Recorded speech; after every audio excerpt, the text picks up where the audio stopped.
trust the process. Trust the process. And trust the process. Trust the process. This process. Processus, le podcast. Avec Mathias Brunet et Simon Snake Boisvert. Trust the process. Trust the process. Épisode 21 de Processus. Simon Snake Boisvert, salut. Salut Mathias. Pierre-Alexandre Girard, PAG. Bonjour. Salut les gars, ça va bien? Ça va très bien. Écoute, ça va être spécial aujourd'hui. Une émission spéciale, pas de blog traditionnel, mais enfin, Simon nous dévoile sa liste des 32 joueurs pour le premier tour au repêchage. Mais, avant toute chose... Ouais, j'ai l'impression que c'est un épisode qui va faire du chemin, les gars. Ah oui? Grâce à CarGurus! Trouvez la bonne voiture au bon prix grâce à notre vaste sélection d'évaluations et d'avis impartiaux sur les concessionnaires. Commencez votre recherche sur cargurus.ca. On tient à remercier Best Buy, fournisseur officiel pour tout l'équipement technologique du studio de la Commission athlétique, ainsi que le complexe JC Perrault pour tous les meubles. Vous pouvez encourager l'OBNL du complexe JC Perrault qui supporte la persévérance scolaire chez les jeunes en louant une des deux glaces à Saint-Roch de l'Achigan. Bon. Les gars, je veux vous féliciter. On essayait quelque chose cette semaine en proposant un épisode spécial devant public qu'on offrait l'opportunité aux membres Patreon de réserver leur siège pour le spécial Timmins, un épisode qui va être donc disponible en priorité pour les membres Patreon. Timmins. Donc le spécial Trevor Timmins. Ah, Trevor Timmins, OK. Et comble de bonheur, ça s'est réservé à l'intérieur de 10 minutes. Bon. Les 50 places sont réservées en 10 minutes. Donc, merci à tous pour le chaleureux accueil de notre proposition. Mais ça nous donne donc juste envie d'en faire plus. Il y en a d'autres qui s'en viennent, notamment le spécial au lendemain du repêchage. Qui n'est pas une émission spéciale, par contre. Non, qui n'est pas une émission qui est, je pense, qui est accessible à tous. Oui, mais dont les places seront disponibles en priorité aux membres Patreon. OK. Et justement, en s'inscrivant sur patreon.com/processus, ça vous donnera accès à tout ce qu'on a enregistré en contenu supplémentaire depuis le début et aussi à tous les futurs épisodes supplémentaires qu'on fait à la suite de tous nos enregistrements réguliers. Donc, enfin bref, un petit rappel pour ceux qui ne sont pas inscrits, pour ceux que ça intéresse, c'est un coût très minime de 5,50. Bon.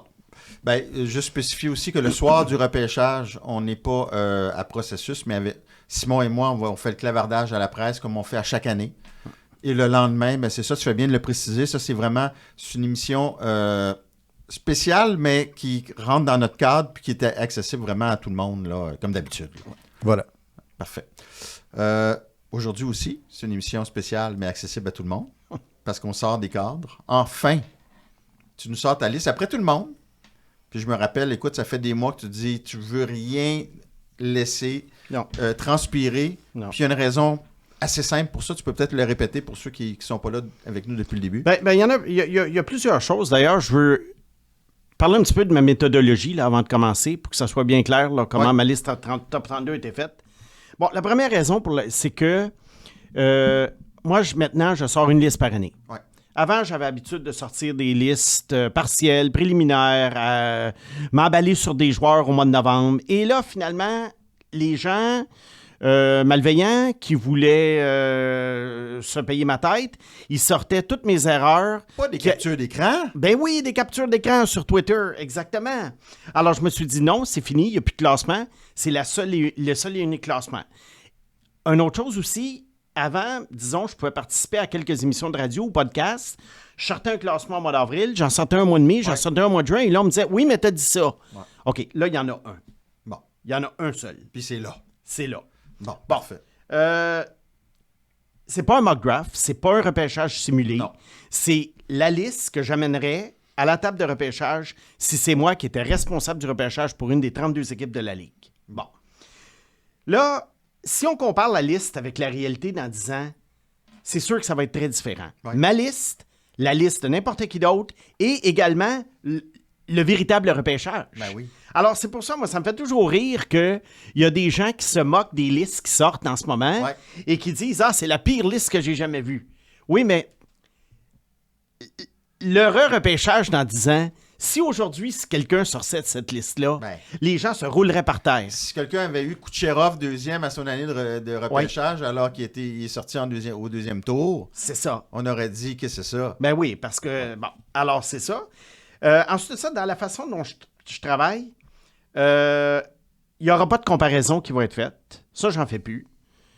Moi, Pour je la peux en bonne faire. essai, oui, tu peux en faire. Moi, la raison pour laquelle j'en fais plus, c'est que parfois, je nomme un nom pour donner une idée d'une caractéristique d'un joueur. Et là, les sites pièges à clics prennent ça et disant Snake dit que ce joueur-là égale ce joueur-là. Ouais. Alors, on arrête ça. Et la dernière chose que je voulais spécifier, Comme quand tu avais dit que Norlinda se comparait à Niklas Lindstrom, là. Oh, en tout cas. Je fais, pour ceux dont ça serait la première visite, Oui. c'est de l'ironie avec un grand H. Ouais, je pense que c'est quelqu'un Ironie. en Suède qui l'avait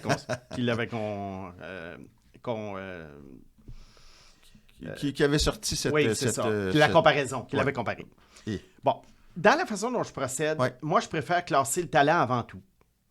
Au risque que des joueurs que je vais classer après atteignent la Ligue nationale, Ouais. et puis, mais que ceux que j'ai classés avant ne l'atteignent pas. Ouais. La raison est simple, c'est que moi, je préfère classer au 29e ou 30e rang un joueur qui a une chance, peut-être un jour, de faire 30 buts par année, Ouais. que de classer un futur joueur de 4e trio.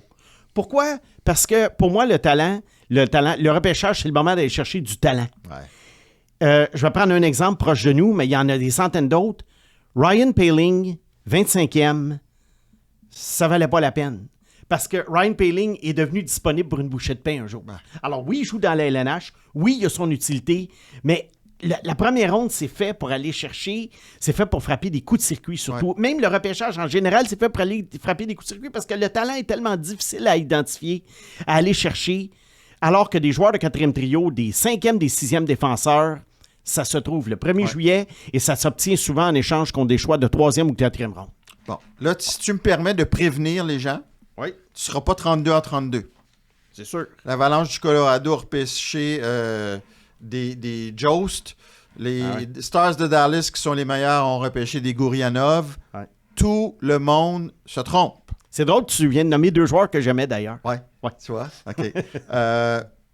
Puis là, ben, heureusement, je pense que le problème est réglé aussi. Tu sais, avant, on te critiquait plus facilement. Ouais. Puis tu vois un gars comme Craig Button, qui fait des choix audacieux comme toi, Ouais. des fois, il va se tromper, puis on va continuer à dire c'est un spécialiste, même si... Alors, je suis content que, tu sais, avec Processus, les gens ont appris à te connaître, à connaître tes réflexions et toute la démarche derrière tes choix. Fait que ça, au moins, je pense qu'on l'a pas mal réglé, ce problème-là. Mais c'est sûr que ça sera pas parfait. Non. Puis c'est plus facile en 1 heure par semaine d'expliquer le raisonnement derrière Exact. que de simplement mettre une liste. Là, je vais juste mettre les choses en contexte. Ouais. Je vais te donner ton top 5 de l'an dernier. Ouais. Parce que l'an dernier, c'était spécial. On savait pas mal qui allait sortir parmi les premiers. Et cette année, tu nous surprends quand même. Et les équipes vont nous surprendre. Oui. Parce qu'il n'y a tellement pas de consensus après le premier choix. Fait que, petit rappel, l'an dernier, au premier rang, tu avais Connor Bedard. Deuxième rang, tu avais Matvei Mishkov, qui est sorti 7, excusez. Léo Carlson, tu l'avais 3e, il est sorti 2. Adam Fantilli, tu l'avais 4e, il est sorti 3. David Reinbacher, tu l'avais 5e, il est sorti 5. Et le seul, vraiment, la surprise, c'était Quentin Musty, qui était repêché 26e, Oui, si je et ne que j'avais m'abuse, classé 6e. et qui a eu une saison fabuleuse dans la les Ligue de rangs l'Ontario. juniors. Oui. Alors, j'ai vu ta liste. Écoute, là, je sais que ça s'en vient, là. Ça s'en vient. Et je pense que la première grosse surprise s'en vient au 24e rang. Oui. Alors, ce qui peut être intéressant aussi, c'est que le Canadien a un choix en fin de premier tour. Oui. Et un choix en fin de deuxième tour. Il y a peut-être des gars que tu vas nommer à la fin du premier tour qui vont être disponibles Oui. pour le Canadien au deuxième Assurément. tour. Et Assurément. il y a peut-être des gars que tu vas avoir dans ton top 15 qui vont être disponibles pour le Canadien en fin de premier tour. C'est possible aussi. Alors, On va commencer à tout seigneur, tout on va honneur. commencer à 32. Évidemment. Oui. Alors, à 32, moi, j'ai un joueur qui est classé un petit peu plus élevé par les listes publiques en ce moment. C'est Mikael Brenseg-Nygard, un Norvégien qui joue en Suède en 2e division. C'est un ailier droit de 6 pieds et 3 quarts de pouce et 207 livres. En passant, les mensurations viennent du Combine la semaine dernière en majeure partie, OK. sauf les joueurs qui n'y ont pas assisté. Alors, c'est quand même assez précis et à date. Ben, à 3/4, 6 pieds 3/4, c'est assez précis. Là. C'est ça. Au combine, c'est ce qu'ils font. Alors, pourquoi je ne l'ai pas plus haut? Ben moi, je trouve que c'est un joueur qui est agressif. C'est un joueur, d'après moi, qui a quand même un bon lancer et qui a quand même un plancher assez élevé. Mais il fait partie, justement, du genre de joueur qui, selon moi, n'a pas un plafond aussi élevé que ça. Alors, je ne peux pas l'enlever de la première ronde, mais c'est sûr que rendu au 32e rang, j'ai hésité entre 5 ou 6 joueurs, mais j'ai décidé d'y aller avec Nygaard, qui va quand même avoir son utilité, probablement comme un joueur de milieu d'alignement. Au 31e rang, j'y vais avec un Québécois, Justin Poirier. Qui est classé beaucoup plus loin, lui, sur beaucoup de listes. Oui, qui possiblement pourrait sortir en 3e, 4e, 5e ronde. C'est un ailier droit de 5 pieds 7, mais 185 livres. Justin Poirier, 51 buts cette année. C'est très, très rare à 17 ans qu'un joueur junior réussisse à faire ça de nos jours. Alors, il a un lancer absolument incroyable. C'est un gars qui est toujours bien positionné pour prendre son lancer, pour attaquer. Et il est trapu, il est très bien bâti, donc j'ai aucun problème. Écoute, si Cole Caulfield peut faire la Ligue nationale avec ce physique-là, Poirier est certainement un bon 15-20 livres de plus à 17 ans. Puis, est-ce qu'il peut transposer, est-ce que sa vitesse d'exécution, est-ce qu'il peut transposer ces qualités-là dans la Ligue nationale? D'après moi, oui, mais je le vois plus, disons, comme un spécialiste du jeu de puissance qui pourrait probablement jouer sur un 3e trio. Donc, des minutes quand même bien gérées. Je ne vois pas nécessairement un gars qui peut jouer un 23-24 minutes par match, mais je vois un gars jeu de puissance avec des tours, un tour quand même assez régulier sur un 3e trio. Je m'y attarde un peu, évidemment, parce que c'est un Québécois. Tu vois, Caulfield joue sur un premier trio, lui. Fait qu'il peut à pas Montréal. faire tout ce que... À Montréal. OK. Bon, mais ça ne veut pas dire que Poirier ne peut pas monter à un moment donné de trio, mais je l'ai toujours dit, pour moi, Cole Caulfield, c'est avantage numérique, 2e trio. Mais ça fait enrager tout le monde. Mais Caulfield, donc, tu le vois pas loin de Caulfield, de Poirier, ou quoi? Bien, je vois le même...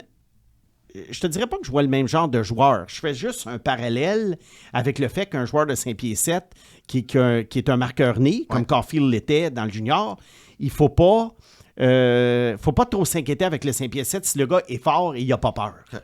Bon. Alors, c'est pour ça que je dis, si Caulfield est capable de le faire, pourquoi pas Poirier? Mais c'est sûr que ça ne se fera pas du jour au lendemain. On parle certainement de 2 autres années à Baie-Comeau. On verra à quel rang de sélection il va être choisi. Moi, je prévois entre les rondes 3 et 5. Okay. Mais, comme je disais, j'aime mieux prendre une chance avec Poirier qu'avec un futur joueur de 4e trio. Okay. Bon. 30e rang, un autre Québécois, Maxime Massé. Maxime Massé, un ailier droit, lui aussi, 6 pieds 2 et quart, 190 livres. Maxime Massé, s'il avait un meilleur coup de patin, aurait probablement été un top 20. Mais c'est un ailier de puissance qui a des bonnes mains, qui est bien placé, qui fait des belles passes, capable de fabriquer des jeux. Il a un bon niveau de compétition. Il est compétitif. Il est fort. C'est juste le patin, pour moi, qui le met 30e. Alors, éventuellement, moi, je vois un joueur de milieu d'alignement, probablement un 3e trio, mais un 3e trio capable de marquer des buts. Et pourquoi devant Poirier? Parce que dû à son physique, il a probablement une plus grande certitude de son côté. OK. Alors que Poirier, c'est un marqueur de 5 pieds 7. Là, on parle quand même d'un joueur qui est également capable de marquer des buts. Ouais. Maxime Massé a des bonnes mains. Alors, il devrait avoir 2 très, très grosses années à Chicoutimi dans les années qui s'en viennent. Il y avait presque 2 points par match après Noël. Bon. Et les Saguenayens, à un moment donné, ont eu une séquence de victoires consécutives incroyable. Les Saguenayens, d'ailleurs, pour les amateurs de la JMQ, qui devraient avoir 2 excellentes saisons dans les 2 prochaines années. Oui, Pag. Ça m'amène à penser, Maxime Massé, il a été classé 2e à une des épreuves de force au Combine. Oui. Est-ce que ça change quelque chose dans son évaluation ou pas du tout? Bien, on voit sur la glace déjà qu'il est fort. Alors, c'est sûr que c'était probablement déjà noté dans les livres des recruteurs. Moi, je l'avais remarqué. Mais le Combine, je ne sais pas jusqu'à quel point tout ça doit entrer en ligne de compte. Moi, personnellement, le Combine ne m'intéresse pas. Mais c'est sûr que s'il a été classé 2e dans une épreuve de force, que les équipes l'ont remarqué. 29e rang. Oui. Un joueur qu'on a vu à la Coupe Mémoriale, Sam Riley. Joueur de Sunday Knights de London, 6 pieds 1 et quart, 184 livres. Sam Riley, c'est un joueur qui fait tout bien. C'est un joueur qui est très, très près de la Ligue nationale en termes de maturité. Ça ne me surprendrait pas, même pas cette année, mais l'année prochaine, qui joue à 19 ans. Encore là, on parle d'un joueur de milieu d'alignement, capable de contribuer offensivement, mais surtout un gars qu'on va prendre à qui on va affecter à des missions défensives et probablement qui pourrait jouer sur le désavantage numérique. Mais il ne faut pas oublier qu'à London, il y a une hiérarchie. Alors, il a moins joué que les autres vedettes de l'équipe, mais d'après moi, cette année, sa production offensive va vraiment monter. Parce que c'est quand même un joueur qui a un talent offensif. Donc, des fois, quand je dis troisième trio, des fois, je peux employer le terme de façon péjorative. Des fois, je l'envoie. Oui, là, je ne l'emploie pas de façon péjorative. Parce que pour moi, dans un club champion, un troisième trio doit être capable de marquer des buts. Oui, OK. C'est pour ça. Fait que c'est pour ça que c'est pas un Ryan Poehling. Là, c'est qui pas joue un sur Ryan troisième, Poehling. Oui, dans trio une à équipe plus Philadelphie, faible. ouais. C'est ça. OK. Alors, bonne précision qu'on doit faire. 28e rang, une petite surprise ici. Ah. J'ai un joueur qui a été ignoré au repêchage l'an dernier. Ah, Et ça, c'est rare que je fasse 19 ça. ans. 18. Ah, il a 18. Ben, il a joué sa saison de Il 18. va avoir 19. Il va avoir 19. Ouais. Anthony Romani, qui joue dans la Ligue de l'Ontario à North Bay. Deuxième marqueur de la Ligue. 58 buts, 53 passes. Ça arrive, hein? Oui, à 18. Ça arrive au premier tour qu'on repêche des gars de 19 ans. Là, il y en a qui... de 18, qui viennent de jouer leur saison de 18. Chimekov, Ouais, c'était pas ouais. ça? Oui, c'est ça. Alors, ça arrive de temps en temps. Il y avait Tanner Pearson dans le temps, Ah, qui jouait pour ouais. le Canadien, mais lui-même, c'était à 20 ans qu'il avait été repêché, même pas à 19. Ça, là, c'est un joueur, d'après moi, il est né en juillet 2005. Donc, il n'est pas tellement plus jeune que les late de cette année. Ouais. Alors, c'est pour ça que j'en ai tenu compte. Moi, la saison de 19 ans, j'ai souvent dit qu'elle ne m'intéressait pas, mais celle de 18, je la regarde quand même du coin de l'œil parce que parfois, à 17 ans, les gars n'ont pas leur chance. Et surtout dans les équipes juniors, ça arrive quand les équipes sont fortes ou qu'ils sont bloqués à une certaine position. C'est un gars qui a un jeu de pied agile, il a une bonne vision, un bon sens du jeu, il bataille pour la rondelle, il se replie défensivement et surtout, il fonce au filet. L'an passé, il a eu seulement 43 points à 17 ans et c'est pour ça que probablement qu'il a été ignoré. Là, quand tu fais un saut à 111 points à 18 ans, ça va être remarqué. Je prévois dans son cas peut-être un choix de troisième tour, mais moi, j'ai les 28e sur ma liste. J'ai pleinement confiance qu'il va atteindre la LNH. Quel style de jeu? Je te dirais un joueur qui a un certain côté agressif, mais dans le sens, comme je t'ai dit, qu'il fonce au filet, il bataille pour la rondelle, mais il a également un très bon jeu de pied et des bonnes mains. OK. Puis pourquoi il a été ignoré? Ben, parce que quand tu fais 43 points à 17 ans, t'es ignoré. Mais complètement, là, ignoré complètement. Oui. Là, quand même. Mais je te dirais, moi, qu'il s'est quand même amélioré. Moi, c'est un joueur l'année passée que je haussais les épaules quand je le voyais. Ah oui, OK. Ouais. Puis cette année, je me dis, oh, mon Dieu, qu'est-ce qui s'est passé avec Romani? Fait que c'est ta première carte cachée. Si on veut. Ouais. Oui. 27, j'ai un gars qui, d'après moi, va sortir en deuxième ronde, mais moi, je l'ai classé en première. Ouais. C'est John Mustard, un joueur de centre de la USHL. Que Tag aime beaucoup. Oui. Et qui centre et ailier gauche, là, les deux. Là. Moi, je le vois plus comme un ailier dans la LNH. 6 pieds 1, 186 livres. C'est un gars qui il compte des buts. Il compte des buts. Il est... comment dirais-je? Il en compte combien, les il buts? patine. Je pense qu'il en a eu 29 cette année, Okay. quelque chose comme ça. Ce qui est quand même beaucoup dans la USHL pour un joueur de 17 ans. La USHL ne fait pas beaucoup jouer les joueurs de 17 ans. Et c'est quand même une ligue où c'est difficile de marquer des buts. Et c'est un gars qui patine comme le vent. Et donc, et qui est quand même assez responsable dans les deux sens de la patinoire. Moi, je vois John Mustard comme un futur joueur de milieu d'alignement. Et puis, ça pourrait être un petit vol en deuxième ronde. Qu'est-ce qui fait qu'il est classé si loin? S'il patine comme le vent puis il marque des buts? Il a tendance à se fâcher, je pense. Moi, je pense que... Pas pire. La moutarde lui monte au nez. Ouais. Pour ceux qui n'auraient pas compris. Ben, moi, je pense que vers la fin de après qu'on a passé le gros top 15-20, là, les gros canons que tout le monde a, puis bon, qui vont sortir dans un ordre de... En fait, dans l'ordre ou dans le désordre, là. Je pense que vers la fin de la première ronde, on a tendance à y aller beaucoup plus vers les Ryan Poehling de ce monde. Ouais. OK? Alors, on voit Mustard, puis on se dit, un bon petit joueur pour la deuxième ronde. Il a un talent de marqueur, il patine, mais il n'y a peut-être pas d'autres qualités qui ressortent. Tandis que tu arrives au 26, 27e choix, puis tu vois un Brenseg-Nigard, par exemple, puis tu dis, lui, c'est sûr qu'il va jouer sur mon troisième trio. Ouais. Alors, je pense qu'il est un peu victime de ça. Mustard, il n'est pas assez flashé offensivement pour justifier d'être choisi dans le top et on arrive à un point du repêchage où on dirait que les recruteurs-chefs et les directeurs gérants veulent garder leur job. OK. Alors, ils préfèrent y aller avec des joueurs plus safe. OK. 26, j'ai un autre gars qui, d'après moi, va sortir un petit peu plus loin. Deuxième ronde, d'après moi. Un ailier gauche de la Ligue de l'Ontario. Jacob Battaglia ou Battaglia, dépendant comment on veut le prononcer. C'est un gars qui a eu presque un point par match. Il a quand même marqué 31 buts à 17 ans à Kingston. C'est un gars qui est très, très bon pour déjouer les joueurs en un contre un. Et puis, il a un excellent lancer. Il travaille très fort. Pour moi, c'est un autre gars qui, d'après moi, va surperformer son rang de sélection. Alors, s'il était choisi, mettons, 45-50e, je pense que quand on va refaire le repêchage, il va être meilleur que son rang de sélection. Écoute, il n'y a pas beaucoup de Battaglia. Je ne sais pas s'il y a un lien de parenté avec Bates, qui a déjà joué dans la Ligue nationale. Mais bon. Ça, je ne sais pas. Il faudra regarder sur Elite Prospect s'ils sont bons pour faire l'arbre généalogique des cousins, joueurs. Les uncle, cousins, ouais, c'est ça. 25e rang, un joueur de centre, Jeff Luchenko, qui joue à Guelph dans la Ligue de l'Ontario. Beaucoup de joueurs de la Ligue de l'Ontario, là, à date. 5 pieds 11, 187 livres.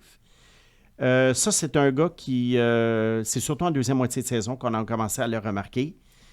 C'est un joueur qui, d'après moi, qui peut être un bon marqueur de milieu d'alignement. Tu sais, on est à peu près dans le milieu d'alignement, là, pour moi. Il a très bien joué au U18. Il a très bien joué en fin de saison. Il est défensivement responsable. Il est très, très agressif, même quand il n'a pas la rondelle. Et il a un bon patin. Puis il est toujours en mouvement. Puis quand il a la rondelle sur son bâton, c'est un gars qui va challenger, si on peut dire, les défenseurs adverses. Viens, Provoquer. Enlève-moi là, les provoquer.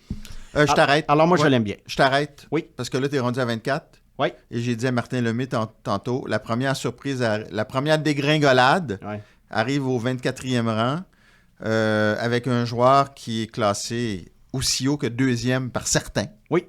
Et dans le top 5 de plusieurs. Vous êtes prévenus. Allez. Bon, curieusement, c'est pas un joueur que je déteste. C'est juste un joueur pour lequel je trouve que c'est vraiment un gaspillage de prendre un choix top 10 pour lui. C'est Anton Silaev, le fameux défenseur le géant gaucher de 6 pieds 7, 211 livres qui a passé l'année dans la KHL. Silaev, là, je sais ce qu'on va me dire. Tout le monde a besoin d'un joueur comme ça en séries éliminatoires. Je suis le premier à dire que ça prend des gros joueurs. Ouais. Mais pour moi, le top de la première ronde, c'est fait pour aller chercher du talent. OK? Et Silaev, du côté offensif, c'est extrêmement, extrêmement limité. Alors oui, il est gros. Oui, il est capable de... il patine bien. Il est très mobile pour sa grandeur. Ceux qui vont le voir jouer peut-être pour la première fois dans la Ligue vont être surpris qu'un gars de 6 pieds 7 se déplace comme ça. Et c'est pour ça qu'il est classé si haut. Ouais. Je dénigre pas les gens qui le classent haut. Parce que je vois qu'il vaut son pesant d'or. Mais pour moi, je vois pas assez d'aptitude offensive pour voir un gars qui va faire plus que... Écoute, moi, je vois un gars... pas fort là, dans les poules, là, mais je vois difficilement ce gars-là avoir plus que 20-30 points. Et s'il joue sur ta première vague en infériorité numérique, si tu l'envoies sur la glace avec 1 minute à faire puis une avance à protéger, ça n'a pas une importance, ça aussi? Ça a de l'importance, mais je trouve quand même que ces joueurs-là sont plus difficiles à identifier à 17 ans. Alors, tu peux prendre une chance avec un gars comme ça, et s'il devient un flop, tu as vraiment gaspillé ton premier choix. Ouais. Tandis que si tu y vas avec un joueur ultra talentueux, ben au moins tu as pris une chance avec un joueur ultra talentueux. Et un Silaev, pour moi, à un moment donné, ça peut s'obtenir. Ouais. La preuve, les Bruins de Boston, Zdeno Chara, ils sont allés chercher comme joueur autonome à un moment donné. Puis il a été repêché au 2e tour? Oui, dans le temps par Ottawa, c'est ça. Ouais. Alors, tu sais, puis il a été échangé. Islanders échangé à Ottawa. Après ça, il s'est retrouvé comme agent libre à Boston. Alors, tu sais, moi, c'est des joueurs que j'aime mieux cibler dans un contexte d'échange ou de joueurs autonomes qu'au repêchage. Pour moi, c'est extrêmement précieux dans le début de la première ronde d'aller chercher du talent parce que c'est ce qu'il y a de plus difficile à trouver. Et je pense qu'il est très loin sur la liste de Craig Button aussi, si ma mémoire est bonne. Il me semble l'avoir vu 21e en quelque part. Okay. Je ne sais pas c'est qui, mais je l'ai vu. 23e rang, je vois un joueur qui, d'après moi, écoute, là, c'est un guess, là. J'ai le feeling que le Canadien va le choisir au 26e rang. Ah. Moi, je l'ai classé 23e. C'est Teddy Stiga Teddy Stiga, qui est un gars de la Nouvelle-Angleterre, donc territoire très familier pour Kent Hughes et compagnie. Martin Comme Saint-Louis. Slavkovski, Reinbacher et compagnie, Oui, c'est c'est ça? ça, Tous c'est des ça. gars de la Oui, Nouvelle-Angleterre. mais j'embarquerai pas dans tes affaires, Mathias. Tu me provoqueras pas aujourd'hui. Teddy Stiga, ailier gauche de Saint-Pédis, 178 livres. Pour la petite histoire, lorsqu'il avait 15 ans, il était, à son année de 15 ans, il était admissible au repêchage de la Ligue junior majeure du Québec. Oui. Je l'avais recommandé au Foreur de Val-d'Or, qui l'avait pris. Évidemment, il n'est pas venu. Il était déjà engagé avec le programme national américain. Mais quand je l'avais recommandé, je me souviens que j'avais dit à Richard, j'avais dit ça, ce Les gars-là. Boirons, pour ceux Les qui ne savent Boirons, pas, c'est avec qui ça. tu travaillais. Oui, c'est ça. Je lui ai dit, ça, j'ai dit, c'est un bon joueur junior. Si on m'avait dit il y a 2 ans que je l'aurais 23e sur ma liste pour la Ligue nationale, j'aurais été extrêmement surpris. Mais le gars a pris de la force physique, puis depuis l'âge de 15 ans, et là, il devient vraiment un espoir légitime pour la LNH. Moi, ce que j'aime, c'est que c'est une véritable bougie d'allumage, mais qui a du talent. Ouais. OK? C'est important. C'est important, les bougies d'allumage, mais moi, je les aime quand ils ont du talent. Alors, tu les mets encore là sur un 3e trio, mais un solide 3e trio. C'est un gars qui patine comme le vent. Il n'a pas peur. Il est très tenace pour batailler pour la rondelle. Donc, le Saint-Pierre-10 ne me fait pas peur. Et selon moi, c'est un joueur de caractère. Ceux qui pensent que j'aime pas les joueurs de caractère, la nuance que je fais, moi, c'est que les incidents hors glace, pour moi, qui ne suis pas, qui n'obtient pas l'information de première main, pour moi, c'est du oui-dire. Et je laisse les équipes s'occuper de ça, avec leur psychologue, et puis tout ce que tu voudras, avec leur questionnaire, leurs questions farfelues. Moi, je regarde ce qui se passe sur la glace. Teddy Stiga, sur la glace, c'est un joueur de caractère. Et j'imagine qu'il y a des familiarités avec Kent Hughes? Je pense que oui, Ouais. à cause de la connexion avec la Nouvelle-Angleterre. Je crois même que dans la presse, on en a parlé en fin de semaine. Ouais. Alors, ceux qui veulent aller voir, consulter la presse, Kent Hughes ne l'a pas dirigé ou quelque chose? C'est celui où je me- googlez Teddy Ouais. Stiga, la presse, vous allez trouver quelque chose d'un de tes collègues. Parfait. 22e rang, Lime Greentree, un ailier droit de la Ligue de l'Ontario encore, 6 pieds 2,5, 215 livres. Ça, c'est un gars qui a vraiment des très bonnes habiletés avec la rondelle. Il a un excellent lancer, il a une superbe vision, il peut faire des passes quasiment les yeux fermés Ouais. ou en arrière de la tête. Et, comment dirais-je, il a ce qui lui manque, il a un bon sens du jeu, il a un bon sens offensif, mais ce qui lui manque peut-être, c'est je le trouve pas toujours compétitif et il a le rythme du jeu. Tu sais ce qu'on appelle en anglais le pace. Ouais. Qui, tu sais, c'est pas un joueur ultra dynamique. Ça se corrige, ça? Non, mais c'est pour ça qu'il est 22e. Ouais, mais il Parce est quand que même sinon, au c'est- premier tour, là. Oui, mais je vois quand même un joueur de milieu d'alignement capable de marquer des buts, capable de faire des jeux. As-tu sa fiche sous le nez? Écoute, il y en a eu tellement de la Ligue d'Ontario. Je peux pas dire s'il y a... Il y en a un qui a eu 90 points là-dedans. Je ne sais pas si c'est lui. Attends, on prend un break. Je vais Oui. juste regarder vite. Oui. Stiga, effectivement, a été dirigé par Kent Hughes avec les Eagles juniors de Boston. Et Alors, voilà. Hughes le connaît beaucoup. J'imagine que dans ces équipes-là, tu vas chercher tes joueurs. Oui, Fait puis que ça tu serait une dois belle l'aimer, cible. là. Ça serait Ouais. une belle cible. OK. Alors, c'est pas une question de népotisme, là, c'est une question que ça serait très approprié de repêcher Stiga 26e. OK. Bon. Greentree, 90 points l'an dernier. C'est beaucoup, là. C'est beaucoup, et c'est pour ça que je l'ai 22e. Mais comme j'ai dit, il y a quand même les petites limitations là, du rythme du jeu. Là, Ouais. ça va vite un petit peu pour lui des fois. Tu sais, pour ceux qui sont moins familiers, là, un joueur de 19-20 ans qui fait 90-100 points, c'est plus normal. Ouais. Mais à son année d'admissibilité, 90 points, c'est pas mal. C'est énorme. Il doit être parmi les meilleurs pointeurs des joueurs de 17 ans cette année, dans les ligues juniors canadiennes. Au 21e rang, Adam Irichek, le frère de David, qui jouait en Tchécoslovaquie, un défenseur droitier, ou plutôt en Tchéquie. Défenseur droitier de 6 pieds 2, 167. Alors, il va falloir qu'il prenne un peu de muscle. Ça, c'est un gars qui, malheureusement, aurait pu être choisi probablement plus haut, mais sa carrière a été interrompue, si on peut dire, ou sa saison a été terminée au championnat mondial junior durant le premier match. Il a été blessé et ça a fini là. Non, il s'est fait assommer Oui. au milieu de la glace là, Voilà. par une mise en échec. Est-ce qu'il va mieux? Oui. Est-ce qu'on le sait? Oui, il va mieux. Tout est correct pour la prochaine saison, mais c'est sûr qu'il va devoir soit s'en venir dans... Peut-être au hockey junior, ça serait une bonne idée. Tu vois, son frère s'est emmené dans la Ligue américaine. David? Oui. Je pense pas qu'il soit prêt, Adam, pour la Ligue américaine, mais il pourrait s'en venir au hockey junior canadien. C'est un joueur qui c'est un gars qui transporte la rondelle. Il n'est pas au niveau des autres, là, qui vont être repêchés plus haut, mais c'est un gars quand même qui transporte la rondelle, qui pourrait faire un bon joueur sur une deuxième paire. Est-ce qu'il a joué après son accident? Ou... Il n'a pas rejoué après. OK. Alors, Fait la qu'il y a tout le temps le dernière... doute de dire comment il va réagir après une mise en échec comme ça, pareil. Oui, ben, c'est pour ça qu'il est difficile à évaluer. Le dernier match qu'on a, c'est le 26 décembre. En tout cas, alors lui, je te dirais que c'est un gars, justement, 21e, à peu Fait près. que toi, s'il est libre à 21 puis tes autres sont pris, tu le prends. Oui. Malgré tout, là. Ouais. Malgré tout, oui. Tu prends une chance. Oui, mais je me dis que j'ai probablement un futur joueur de deuxième paire.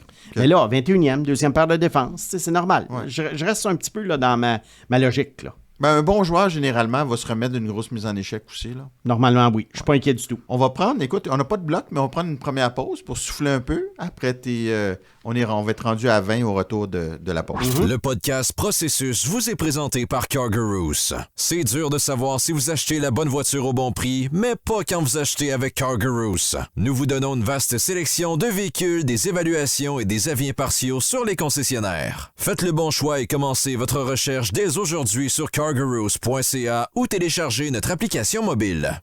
Préfère, c'est grand. Que tu sois charpentier, agriculteur, plâtrier, infirmier, c'est chez Préfère que tu trouveras le plus vaste choix de vêtements, chaussures, équipements de sécurité et haute visibilité.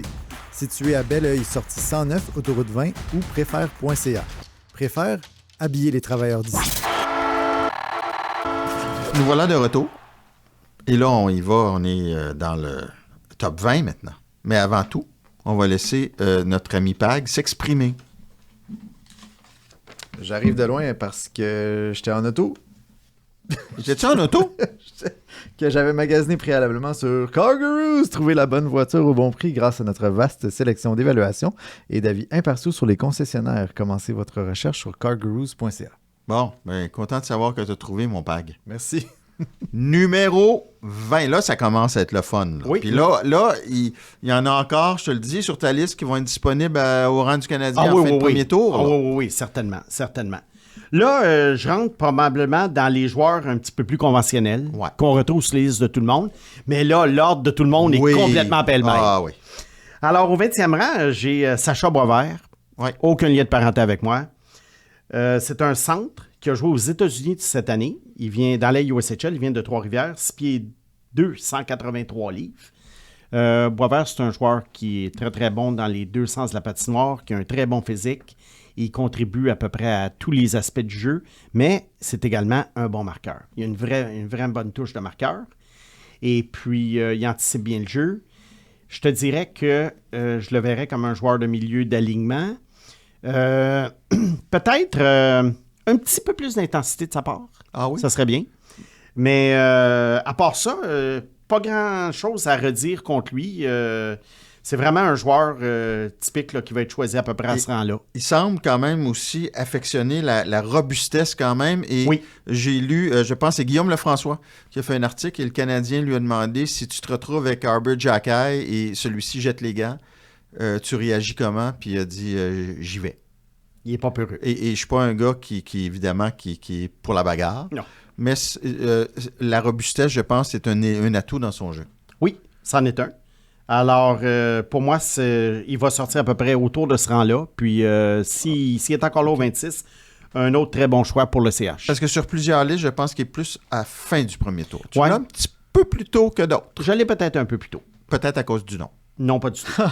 Pag, t'avais-tu la main levée ou... Ouais, ben, tu as un peu mis la table avec le fait que tu as dit que le Canadien lui a demandé la question, mais justement, quand le CH décide de rencontrer un joueur comme ça, est-ce que vous y voyez plus loin ou... parce que moi, je trouve ça toujours intéressant quand on prend le temps.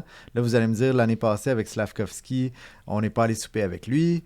Mais bref, quand on prend le temps de s'intéresser à un joueur, d'après moi, ça veut dire quelque chose. Non. C'est même, parfois, c'est stratégique pour servir d'écran de fumée. Ouais. sais, on avait rencontré Cooley, on avait rencontré Wright, puis on n'avait pas rencontré Slavkovski, tu vois. Et toi, tu as le réflexe de dire, ça veut peut-être dire quelque chose, mais les autres dirigeants aussi vont peut-être avoir ce réflexe-là. Et c'est ce que le Canadien veut. Ça ne veut pas dire qu'ils ne vont pas le repêcher, mais ça veut juste rien dire non plus. OK. Mon 19e joueur, Igor Chernyshov, un joueur de la KHL. OK. Un ailier gauche de 6 pieds 2, 192. C'est un gars qui est il est toujours en mouvement, ce gars-là. Alors, on dirait, lui, il part le démarreur de son auto, puis il circule. Il circule sur la patinoire. Pas comme une poule pas de tête, non, toujours. pas comme une poule pas de tête. C'est pas Neil Yakupov. C'est un gars qui est très, très fort, très, très difficile de lui enlever la rondelle. Ouais. C'est peut-être pas le joueur le plus intense, dans le sens que... dans le sens de... ou dynamique. J'aime pas le dire le mot intense, c'est plus dynamique dans le sens que, encore là, le fameux pace, le rythme du jeu. C'est pas un gars, mettons, qui est top, dans le sens de suivre le rythme du jeu, mais il a des bonnes mains, il est créatif, et puis je pense qu'encore là, c'est un gars qui a probablement une chance de jouer sur un deuxième trio et marquer des buts. Et droitier, gaucher, des fois, il joue à gauche, puis son droitier en Russie, là, tu sais pas. Moi, je l'ai... Écoute, de mémoire, c'est juste un gaucher, là. Mais c'est drôle, Mathias, je remarque pas ça. Non, hein? Non. OK. Moi, c'est la première. Mais je suis comme un peu...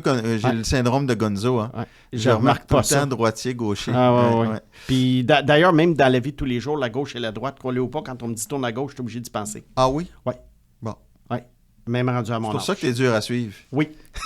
Mais, donc, ce gars-là, tu sais, compte tenu du fait qu'en KHL, tu sais jamais quand ils viennent. Oui. C'est difficile à évaluer. Donc, il faut que tu l'aimes beaucoup pour le classer à 19. Ben oui et non. Moi, je pense Parce que s'il jouait dans la Ligue junior de l'Ontario, ce même gars-là, tu l'aurais plus haut. Non, mais ce gars-là, il serait plus facile à évaluer. Ouais.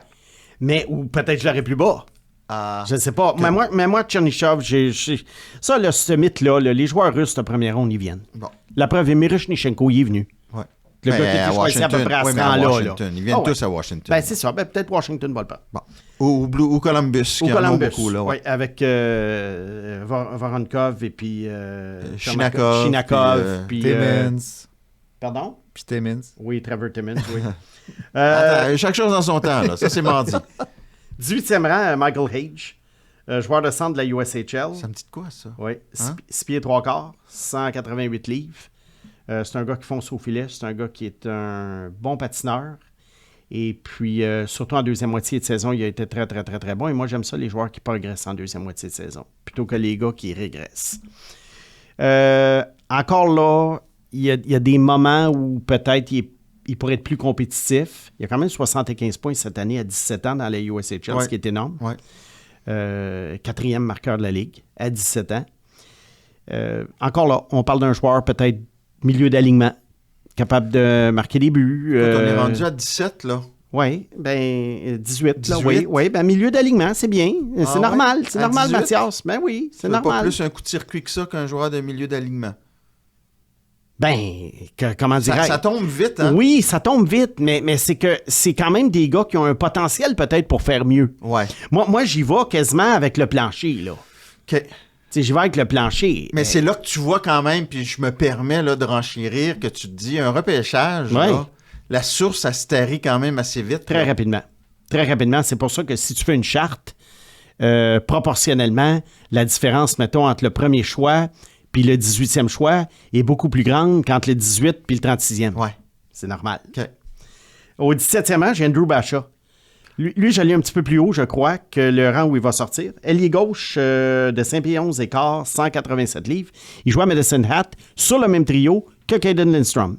Et ça, c'est le typique joueur dont on a parlé dans d'autres podcasts. Ouais. Je m'assois pour regarder Lindstrom, je vois Basha. Tu vois Lindstrom. Ben oui, je vois les deux. Ouais. Mais je veux dire, mon attention est portée vers Basha, alors qu'à la base, mon focus n'était que sur Lindstrom. Et pourquoi? Parce que je trouve qu'il y a des mains splendides, puis c'est un gars qui fabrique des jeux. Quand il rentre en zone adverse, il sait quoi faire, il est créatif. J'adore les joueurs créatifs. Quand il a la rondelle sur son bâton, c'est vraiment, vraiment là, un des un des top joueurs du repêchage, je te dirais, avec la rondelle sur son bâton. Plus petit gabarit. Ouais, c'est ça. Puis le reste de son jeu, ben, il a quand même besoin de polir le reste de son jeu. Alors, c'est pour ça que je ne l'ai pas plus haut que 17e. Mais moi, je verrais ce gars-là sur un deuxième trio. Bon. Puis en plus, avec un nom de même, il faut rappeler aux gens qu'on enregistre à... Il est 7h moins quart, ça donne faim. Oui. 16e, Tériq Parasek. Tériq Parasek, un ailier droit de la Ligue de l'Ontario, 5 pieds 11 et 3 quarts, 179 livres. C'est l'année de l'Ontario? Oui, 105 points cette année. Oh! Et c'est un gars qui n'était pas vraiment sous le radar Ouais. parce que c'est une recrue à 17 ans dans la Ligue de l'Ouest, alors qu'habituellement, les joueurs arrivent à 16 ans.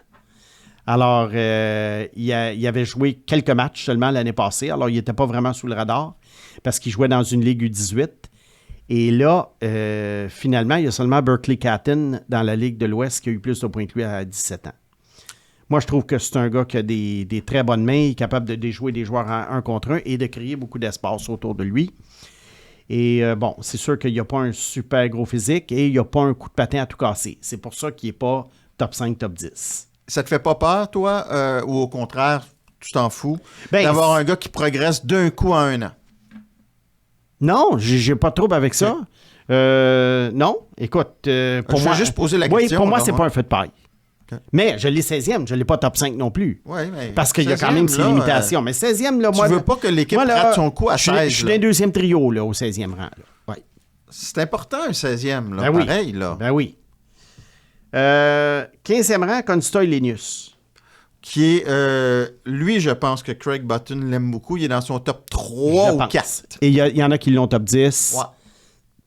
Je comprends pourquoi il y en a qui l'aiment. C'est un joueur de centre de 5 pieds 11, 189 qui est très, très, très, très fort.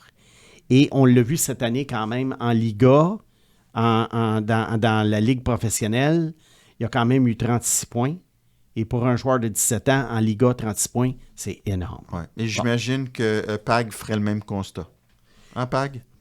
Hein? Pourquoi, oui?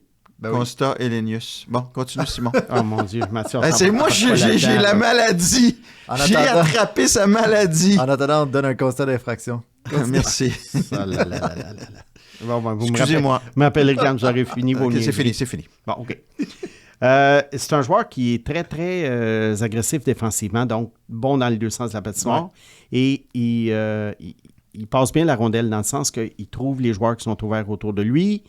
Il a une belle vision, un excellent sens du jeu. Je sais que tu aimes beaucoup le sens du jeu. Ouais. Et d'après moi, c'est un joueur que je vais jouer rapidement dans la LNH. Peut-être pas cette année, mais l'an prochain, Ouais. si son contrat est terminé. Et je me rappelle que Anton Lundell, tu l'avais beaucoup plus loin à l'époque. Oui.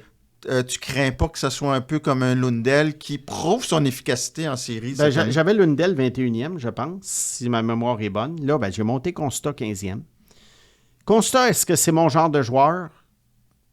Bof. Mais tu sais, on a le droit d'avoir nos favoris. Lundell, l'aurais-tu repêché beaucoup plus tôt? Ou tu penses encore que c'est limité? Ben, je l'aurais pêché plutôt que 21e. Ouais. Ben oui. Mais moi, c'est que c'est pas mon genre de joueur. Ça dit, oui, c'est mon genre de joueur, mais on dirait qu'en première ronde, moi, j'ai besoin de repêcher un gars que je me dis, lui, il pourrait devenir une superstar. Ben oui, mais là, tu as plein de joueurs. T'arrêtes pas de répéter milieu de... Je Oui. sais que c'est ton plancher. Ouais. Sais-tu que c'est pas un gros... Je fais juste réfléchir Ouais. en temps réel, là. Ouais. Ça se peut-tu que ça soit pas une grande cuvée où il n'y a pas beaucoup de profondeur ou quoi? Non, il y en a. J'entends que ça, milieu de formation, depuis le début, là. Oui, mais c'est bien milieu de formation. Mais c'est pas des superstars, Mathias, là. Ben oui, mais Mathias, il y en a combien de superstars année après année? Ouais. Il n'y en a pas beaucoup. C'est juste que il y en a des fois, comme l'année passée, en 2023, on se disait, lui, il y a, mettons, 4 joueurs qui ont le potentiel d'être Ouais. superstars. Là, il y en a vraiment seulement un. Mais ça veut rien dire, ça. Il y a peut-être des joueurs qui vont sortir de ça. En 2017, on disait que c'était un mauvais repêchage. Ouais. Il est sorti Iskanen, Makar, Robert Thomas. C'est sûr. Bon. Et évidemment, ton favori, Suzuki, aussi. Oui. Puis, Ça en fait de la superstar, là. Jason Robertson. Voilà. Bon. Alors, Helenius, comme je t'ai dit, pas le genre de joueur pour lequel j'achèterais un billet pour aller le voir jouer, mais je le classe quand même 15e parce que je dois être objectif et pas seulement y aller avec mes goûts. Il faut que j'y aille aussi avec ma tête. Et là, à 14, Oui. une autre surprise. Oui. Un gars que tu classes haut, Oui. qui a un lien on va avoir un lien affectif avec lui. Puis en sous-question, tu vas me répondre ensuite si à 20, au choix du Canadien en fin de premier tour, s'il est disponible, puis que les autres ne le sont pas, est-ce que tu le prends? Je te laisse aller. C'est Cole Hudson. 14e, je pense que c'est toi qui l'as le plus tôt de tout ce que j'ai vu depuis le début. C'est possible. Défenseur gaucher, 5 pieds 10, 165. Quand tu le vois sur la glace, c'est un joueur très, très similaire à Lane. Je te dirais que les différences sont Hudson en ligne droite est un meilleur patineur. Lequel? Cole, excuse. Celui d'aujourd'hui. Il est un meilleur patineur et aussi il est un petit peu plus fort physiquement. OK. Ben, il est déjà plus grand que son frère. Son frère était 5 et 8 au moment du repêchage. C'est ça. Alors moi, je compare au même âge. Ouais. Là. Je ne suis pas le Lane Hudson qu'on a vu contre les Red Wings de Détroit. Je parle de Lane Hudson il y a 2 ans. Et un petit peu plus fort physiquement. C'est sûr que défensivement, c'est pas toujours facile. Ça ne l'était pas pour Lane non plus.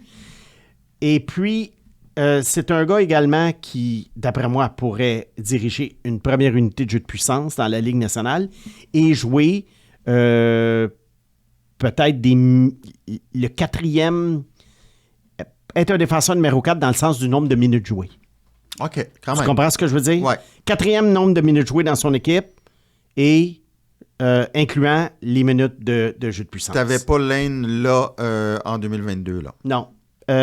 Cole, j'aime mieux le coup de patin de Cole. La seule chose que Lane fait beaucoup mieux que Cole, même si Cole le fait quand même assez bien, c'est la petite danse à la ligne bleue. Bon, toi, tu es recruteur en chef du Canadien, 26e rang. Oui. Cole est encore disponible. Tu as déjà Lane, tu as déjà des défenseurs gauchers. Tu fais quoi?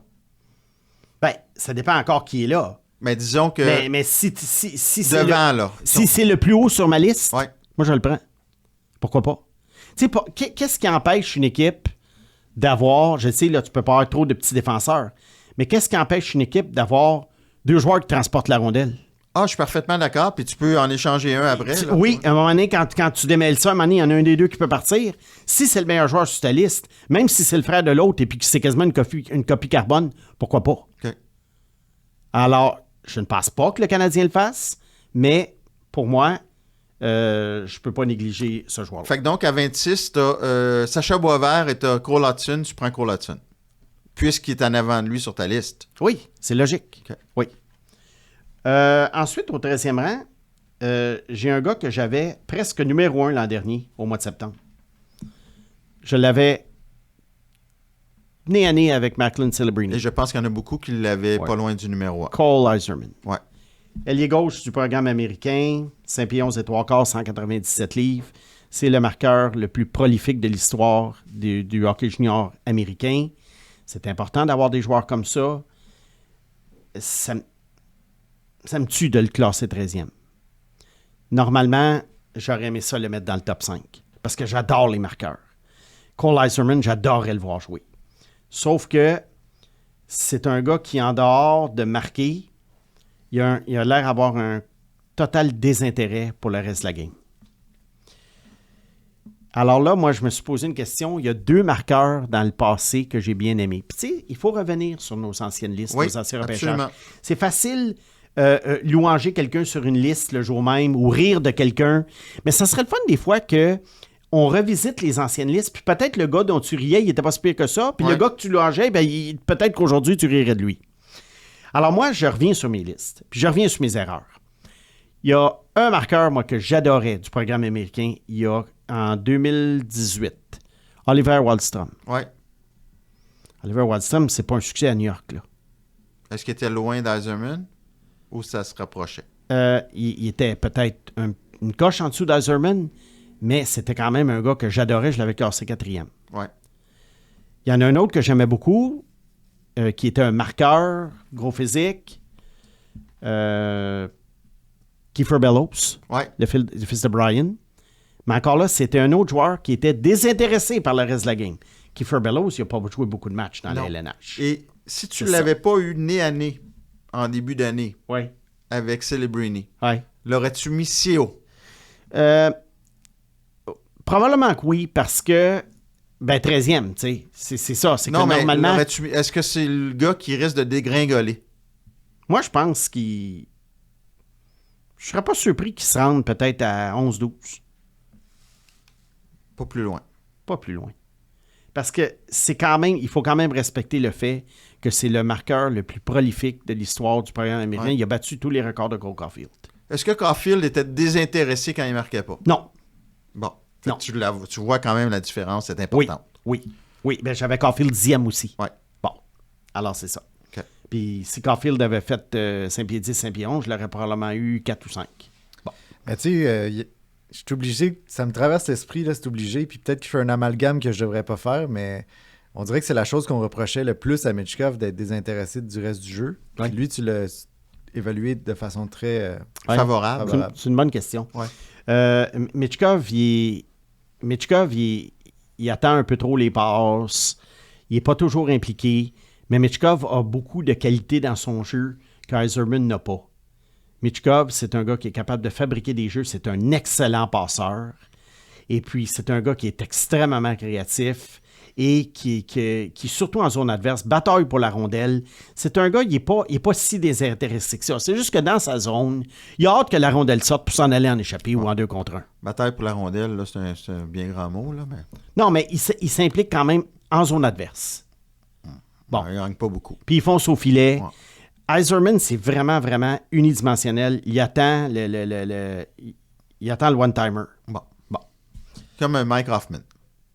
Oui, c'est ça. Alors moi, ça me fait peur à cause de Wallstrom et de Bellows. Parfait. Mais tant mieux s'il marque des buts parce que, comme je t'ai dit, ça me fait de la peine de ne pas l'avoir classé plus C'est haut. sûr. Parce que je l'aimais. Ouais.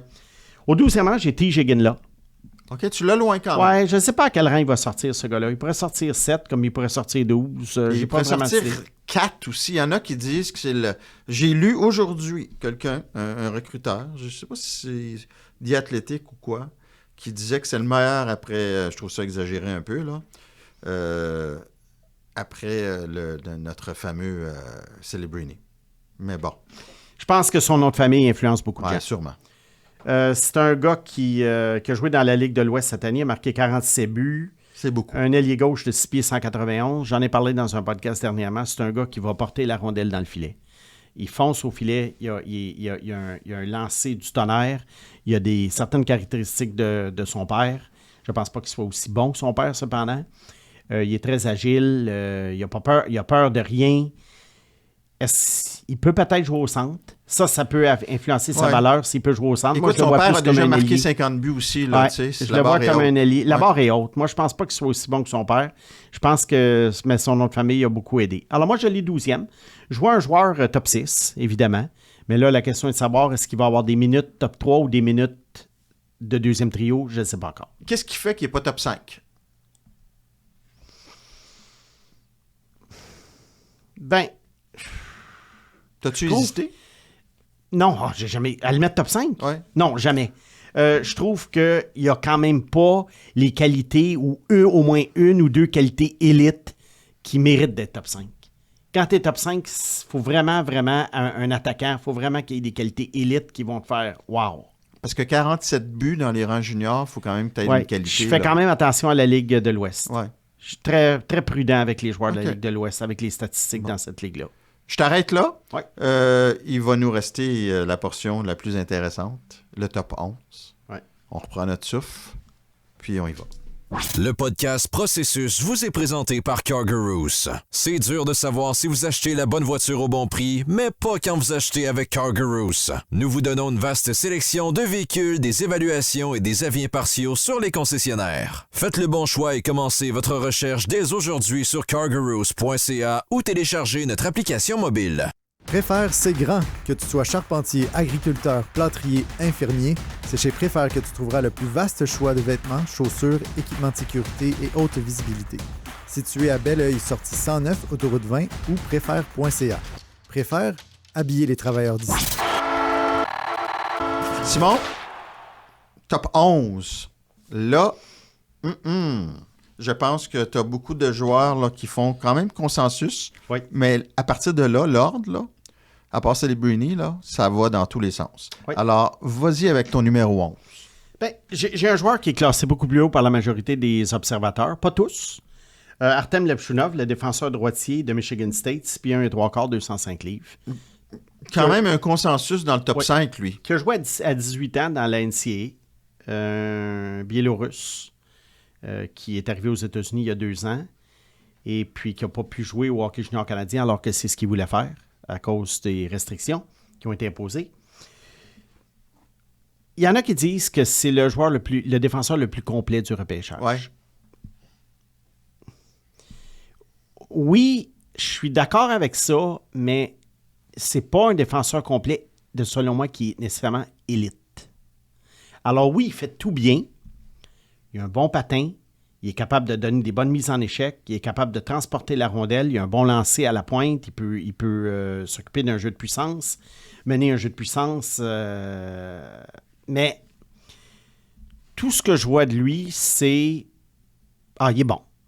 On disait pas ça de Nemetz, le 2e choix total en 2022? Je trouve que Nemetz était peut-être un petit peu plus fluide dans son jeu que Nevchinov, qui est plus gros, qui est peut-être plus un gars plus physique.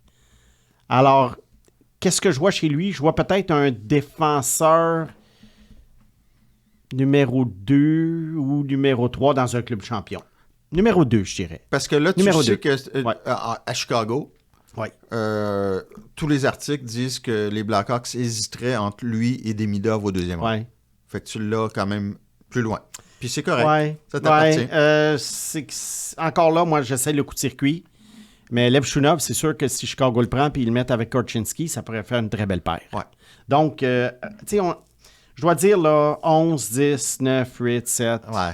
Oh, que c'est interchangeable. La ligne est très, très T'as mince. hésité puis- pas mal, hein? Ah, j'ai hésité. J'ai hésité encore ce matin avant qu'on Ah oui? OK. qu'on enregistre. Ouais. Écoute, imagine les recruteurs là, à table. Là. Ta job est en jeu. Là. T'as un Ouais. choix au 8e rang. Là. Mais je vais te dire quelque chose, Ouais. Mathias, puis tu vas dire c'est complètement farfelu ce que je veux dire. Mais un coup que le repêchage part, je sais pas, moi, je trouve ça plus facile. Ah oui? Oui, puis quand on va faire le clavardage, mettons, Ouais. puis mettons, on arrive au 11e choix, puis là, il y a 10 gars de partie. Ouais. C'est drôle, mais j'ai le gars en tête que je veux comme ça. Tout se met en place. Oui, puis des fois, là, puis ça arrive. Je l'ai vu dans le junior, ça arrive. Tu suis pas nécessairement ta liste. Ah. Non? Ben, tu iras pas prendre le gars qui est 50e. Mais des fois, mettons, t'arrives t'arrives là, au 11e choix. Puis Iginla puis Yzerman est encore disponible. Ouais. T'as classé Iginla avant. Ouais. Mais là, je sais pas trop pourquoi, mais ils te prennent une petite fringale de marqueur. Ouais. Puis là, tu prends Yzerman. Et Ça, je l'ai vu arriver dans le hockey junior. Et l'avenir d'une organisation, Ouais. des fois, repose sur une fringale. Oui. Non, mais c'est ça, là. Ouais, oui. Entre un flop puis ton gros joueur, c'est la fringale. Ouais. C'est Alors, fou je te dis, pareil, là. Tu vas arriver, mais là, c'est tellement difficile de le faire. Puis là, j'essayais de le faire en me disant, OK, là, je fais semblant que quelqu'un repêche. Ouais. C'était moi. Après ça, c'était moi. Après ça, c'était moi. Puis là, je me disais, qui je prends? Puis à un moment donné, là, je suis arrivé, après le 5e choix, là j'étais super embêté. Alors, entre le 6 et le 11, là, ça... Parce que tu vois, ils ont tous des qualités différentes et ils ont tous des points faibles ou des points améliorés qui me dérangent. Tu sais, juste en 2019, disons que Arizona, qui est à 8 ou 9, veulent Boldy, mais ils ont une petite fringale de défenseur, puis ils prennent Soderstrom. Oui. Ils ont un défenseur de la Ligue américaine Ouais. versus le deuxième attaquant au Minnesota après Kaprizov. Puis C'est ça, fou pareil, là. Ça arrive. C'est C'est pas fou. que ça arrive tout le Ouais. temps, mais ça arrive. Bon. Bon. Pourriez-vous Oh. arrêter de parler de bouffe? J'ai tellement faim. S'il vous plaît. Au 10e rang, j'ai Zane Parek. J'ai hâte de t'entendre. Ouais. Défenseur droitier, 6 pieds et quart, 178 livres. Zane Parek, là, c'est un gars qui pourrait faire mentir les observateurs qui l'ont 10e, comme c'est un gars qui pourrait carrément chuter, puis on va se demander comment ça se fait qu'il a été choisi top 10. Un des joueurs les plus difficiles à évaluer dans le repêchage. Pourquoi? Il y a 96 points dans la Ligue de l'Ontario à la défense. C'est un joueur qui est quand même un magicien avec ses mains, avec la rondelle. Mais il est capable de marquer des buts. Il a 32 buts en plus. Mais je trouve que son jeu n'est pas assez structuré. Moi, j'aime les défenseurs structurés à la Miro Iskanen, à la Cale Makar. Ça ne veut pas dire que ces gars-là patinent pas. Ça ne peut pas dire que ces gars-là n'essayent pas quelque chose. Mais lui, j'ai l'impression, Parek, Il improvise un petit peu trop, à mon goût. Puis dans la Ligue nationale, ça va être un petit peu plus difficile à faire. Est-ce qu'il peut s'ajuster? Peut-être. Parce qu'il y a quand même le coup de patin et les mains qui sont là. Alors, c'est pour ça que c'est difficile pour moi de le classer plus bas, mais c'est difficile pour moi de le classer plus haut. Quand même, c'est un risque. C'est un gros risque. Et c'est pour ça que je te dis que ça, c'est le genre de truc, là. Tu arrives sur ta liste, mettons. J'ai Parek avant Levchunov à cause du potentiel, à cause du plafond. Ouais. Mais je pourrais très bien arriver à la table de repêchage puis dire, OK, Parek, Levchunov. On y va avec Levchunov. Ouais. Tu comprends? Mais je sais que ça peut être farfelu pour les auditeurs parce qu'ils vont dire, ben là, branche-toi. Ouais. C'est un peu comme. Branche-toi, tu fais une liste ou t'en fais pas? C'est comme Eric Carlson à l'époque à Ottawa, Ouais. c'était un risque, mais il a été repêché plus loin aussi. 15e, C'était une surprise. 15e, je pense. Et c'était une surprise à 15. Et voilà, c'était une surprise. Alors, Parek, il est quand même une quantité un peu plus connue parce qu'il a joué au Canada Ouais. et non en Europe. Mais, écoute, je savais pas où le mettre, je savais pas où le classer. Ça va bien. Je l'ai mis 10e. Disons que le Canadien le repêche à 5. C'est quoi Oui. ta réaction? Ben, je déchirais pas ma chemise parce que c'est un gars peut-être que tu peux mettre avec Randbacker. Non, c'est 2 droitiers. Ouais, mais ça, tu peux changer. Ouais, Ouais, ok. ouais. Tu peux le Enfin, mettre avec on se Goulet, comprend. là. Avec Goulet, mettons. Ouais. Bon. Tu le mets avec Goulet. Alors, un qui reste en arrière, l'autre Ouais. qui va en avant. Tu sais, ça peut marcher. Ouais. Mais je pense pas que ce soit le choix idéal pour le Canadien, Non. par contre. Bon. Mais là, tu vas me dire, oui, mais pourquoi tu prendrais Cole Hudson? 26e. Ouais. C'est pas pareil. Ouais. Chez le Canadien, oui, parce Oui, que tu l'as c'est classé ça. 14 Là, pareil. parce que là, tu vas me dire, ben, pourquoi on ne prend pas pareil? Ouais. Tu sais, à un moment donné, c'est toute une question de valeur, de choix, une question de rapport qualité-rang. Pas qualité-prix, mais qualité-rang. Puis, c'est bien complexe tout ça, dépendant de comment ça marche le soir du repêchage, dépendant de l'équipe que tu as, dépendant de comment tu vois l'avenir à moyen terme ou à long terme. Fait que c'est pour ça que je trouve ces classements-là, je suis pas un Ouais. amateur de Ouais. classement. Mais j'ai l'impression que si Fait, ta bête job, et méchant, là. si ta job est en jeu, Ouais. je pense que tu prends Levchunov avant Parek. Ça dépend de l'équipe que j'ai entre les mains. OK. Ça dépend du style de jeu de mon équipe. Ça dépend comment je vois l'avenir de mon équipe. C'est pour ça. Parfait. Bon. Mais si on évalue simplement du côté potentiel, le plafond de Parek est plus haut et moi, j'y vais. Cette liste-là, elle est basée sur le plafond des joueurs. Ouais. OK. C'est ça l'affaire bien importante à comprendre. Parfait. Au 9e rang, j'ai Caden Lindstrom. Ah, tu l'as loin. Oui, un petit peu plus loin que certains. 6 pieds 3, 213. Un centre qui a joué à Medicine Hat. Il a été blessé. Il a manqué la deuxième moitié de saison. On l'a revu en série. Il était rouillé un peu. Ça, c'est un gars qui il patine bien. Il a des bonnes mains. Il fait des jeux. Mais je le vois plus comme un ailier. Parfait. Je pense que ça pourrait être un ailier gauche. Je pense pas qu'il ait le sens du jeu et la vision pour être capable de jouer au centre. Mais il a le sens du marqueur. Il a le sens du marqueur. Il fonce au filet. Comment dirais-je? Les jeux qu'il fait dans le junior, je ne suis pas certain à quel point tout ça peut se transposer dans la LNH. Exemple. Il va arriver devant le filet souvent, puis à cause de sa taille et de sa force, ben, il va tricoter.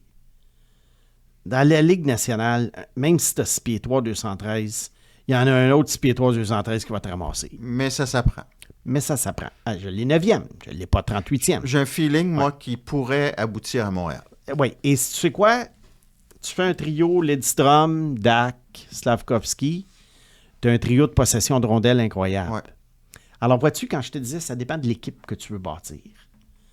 Puis c'est sûr qu'un gars comme Lindstrom, moi, ce que je me demande en ce moment, c'est bien malin celui qui peut prédire le nombre de points qu'un gars comme Lindstrom pourrait obtenir à Montréal. Est-ce que c'est une grosse présence physique de 50 points ou est-ce que c'est un gars qui peut en faire 70? Ouais. Est-ce qu'il va jouer au centre? Il va jouer à l'aile. Ah, il va jouer à l'aile, j'ai l'impression. C'est ça. Ouais. Alors, vois-tu, c'est difficile. Mais c'est sûr qu'en ce moment, si on avait à parier sur le choix du Canadien, moi, je pense que je parierais sur Lidstrom, à moins que Demidov soit disponible. Et tu dirais pas que c'est un mauvais choix, là. Non. Non. Mais je trouve ça quand même un petit peu haut pour le 5e rang. Comme on dit, ça dépend de l'équipe que tu veux bâtir. Puis je dis ça pour tout le monde. Ouais. Alors, c'est pour ça que j'avais une question d'un auditeur il y a quelques semaines qui me demandait, il dit, si tu devais refaire ta liste le lendemain du repêchage, Ouais. est-ce qu'elle serait différente? Oui. Oui. Parce que déjà au départ, tu dois voir comment un joueur cadre dans une équipe. Exact. Puis il y a des gars, tu dis, lui, il cadre bien à cette place-là. Ouais. Comme Quentin Musty à San Jose. Ouais. Je me suis dit, wow, San Jose est la meilleure place possible. Ouais, ce serait mieux à Montréal, non? Tu serais Ben, obligé d'aimer le Canadien. ben là, Ce serait pas plus avancé. ben, je m'achèterais des billets plus souvent, peut-être. Peut-être pas un billet de saison comme pour tu sais qui, là, dont Ouais. on va parler tout à l'heure. Ouais, d'ailleurs, je suis surpris de ne pas avoir entendu son nom encore, mais bon. Non, tu devrais pas être surpris. Bon, Numéro 8. oui, numéro 8, Zeev Bouillum, défenseur gaucher de la NCAA, 6 pieds 186. Ça, c'est un défenseur qui fait tout bien. Je te dirais que je le trouve meilleur que Levchunov. Dans la catégorie défenseur qui fait Ouais, tout bien, ouais. je trouve qu'il a un meilleur potentiel offensif. C'est un gars qui, d'après moi, sans être une grande vedette, va être un défenseur, peut être un défenseur numéro 2 dans une équipe championne. OK. Alors, vraiment, il mérite son rang au 8e. À quel rang il va sortir? Genre de gars qui peut sortir autant 4 que 10. Il serait numéro 1 que le Canadien. Oui. Oui. Là, je voulais voir, là, je voulais Oui. te prendre au piège. Oui. là. Mais, ouais, Randbacker. Parce que là, on parle d'une équipe championne, là, ouais. Avec Randbacker, oui. Écoute, grosse production. T'as-tu sa production dans les rangs universitaires? Là, c'est grosse J'ai production vu que quand même. c'était plus qu'un point par match, je Ouais. crois. Mais Ce qui est énorme. Mais il est late. Oui, il est late. Alors, peut-être s'il y Donc, avait... il y a un an de plus. Ouais, c'est ça. C'est peut-être ça, moi, qui m'a empêché de le classer un petit peu plus haut. Au 7e rang, j'ai un dynamo offensif, Berkeley Catton. Écoute, lui, il ne fait pas l'unanimité Non. à cause de sa taille, je crois. Oui, 5 pieds 10 écarts, 175 livres. Mais il est travaillant, il est pas peureux, mais pour le moment, il est facile à tasser. Alors, c'est centre. Oui, c'est un joueur tenace. Il est petit, il est, je trouve frêle pour être un joueur de centre, mais c'est pas un joueur de périphérie. C'est un gars qui peut facilement rester au centre, foncer au filet, capable de battre des joueurs à 1 contre 1, et puis capable au moins d'essayer de gagner ses batteurs pour la rondelle, mais c'est sûr que c'est un gars qui a besoin, tu sais, pense, c'est un joueur qui a certainement besoin d'une autre année dans le junior, puis il a besoin de prendre au moins un bon 15 livres. Tu m'as toujours dit que les centres de 5 et 10 et moins n'arrivaient pas à dominer dans la Ligue nationale, alors que lui, tu le classes 7. Oui, bien 7 pour moi, c'est... C'est haut, là. Oui, mais 7 pour moi, dans une équipe championne, ça peut devenir le 4e meilleur joueur de ton équipe. Parce que Marco Rossi, à l'époque, tu le voyais Ouais. pas si haut parce qu'il était pas grand, puis il Ouais. n'a pas encore prouvé. Non, il est bon, Rossi, mais il n'est pas exceptionnel. Alors là, pourquoi Catton est 7 alors qu'il est 5 et 10? Ben, parce que je dois respecter le fait que le gars a 116 points. Et c'est quand même un gars... Tu sais, Patrick King, il était petit, il jouait à l'aile, mais Patrick King était petit, mais tu ne peux pas ignorer sa production. Ouais. Alors là, encore là, je comprends pas Catton à Patrick King, c'est pas ça que j'ai dit. Mais j'ai juste dit que, à un moment donné, la production doit quand même être... moi, je suis pas le maniaque de statistiques, mais à un moment donné, tu dois en tenir compte. Même dans l'Ouest. Oui. Même dans l'Ouest. Mais il est 7e. Je T'es l'ai pas aussi- mis 3e. Parce que ce gars-là, mettons, là, il est dans la Ligue de l'Ontario. Déjà, au départ, je l'ai peut-être 3e ou 4e. À cause de la Ligue de l'Ouest, je l'ai 7. Mais tu l'as quand même 7. Oui. J'ai Ouais. quand même confiance. Et je suis pas en train de te dire qu'il est pas bon. Moi, je fais juste sortir ouais. le plus Ah ouais. de jus. Là, Ouais, ouais. comme les recruteurs font à table, Ouais. ils se challenge. Ouais. Là. Est-ce que je le prendrais si j'étais le Canadien? Non. Pourquoi? Parce que ça fait un autre petit joueur. Puis je sais, les alignements peuvent changer. On peut échanger un tel, on peut échanger un tel. C'est qu'à un moment donné, c'est qu'il faut quand même que ça prend quand même une stabilité puis une vision dans ta construction d'équipe.